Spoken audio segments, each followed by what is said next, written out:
The Venezuelan crisis is moving relentlessly from catastrophic to unimaginable.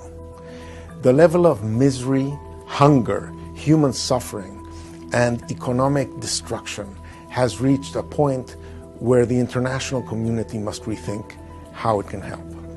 Many observers had believed that as Venezuela's economy worsened, Nicolás Maduro's government would just lose power. Instead, the government has become stronger. It has illegally installed a constituent assembly with full powers. It has deregistered opposition parties. It has sacked elected officials, and it has stolen 3 elections in just 2017 alone.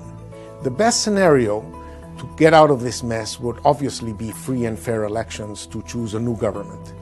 This is Plan A for the Venezuelan opposition, organized around an organization called La Mesa de la Unidad Democrática, and is being sought in talks taking place right now in the Dominican Republic.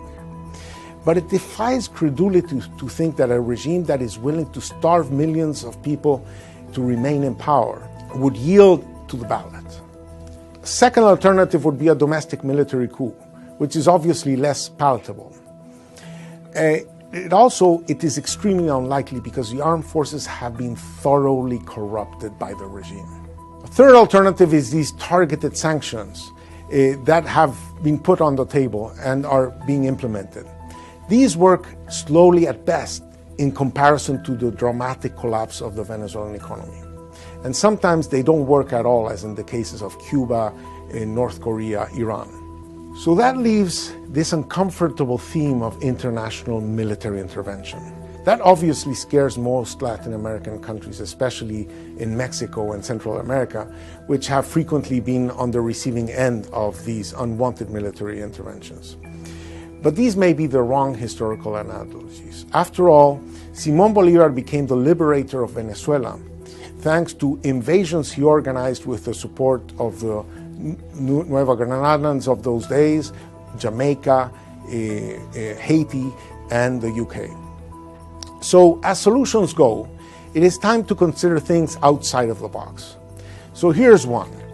The National Assembly, which was elected with a 2/3 opposition majority in elections that were unfair but still they won, could take its majority to impeach President Maduro and appoint a new government, which could then request military assistance to restore the constitution. This coalition of countries, which could include Latin American countries, the US and Canada, European countries, would be a force that would help free Venezuela in the same way as Canadians, Australians, and Brits liberated Western Europe in 1944 or 45 with US help, and in the same way the international community has acted on Bosnia and Kosovo. None of this would require approval by the United Nations Security Council because the military force would be invited by a legitimate government seeking support to uphold the country's own constitution.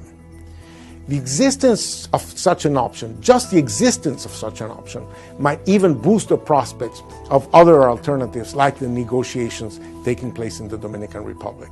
It's clear that an imploding Venezuela is in nobody's interest, and conditions in that country constitute a crime against humanity that must be stopped on moral grounds. As the world debates the best way forward, there's only one question that remains. How many lives must be shattered before a solution comes?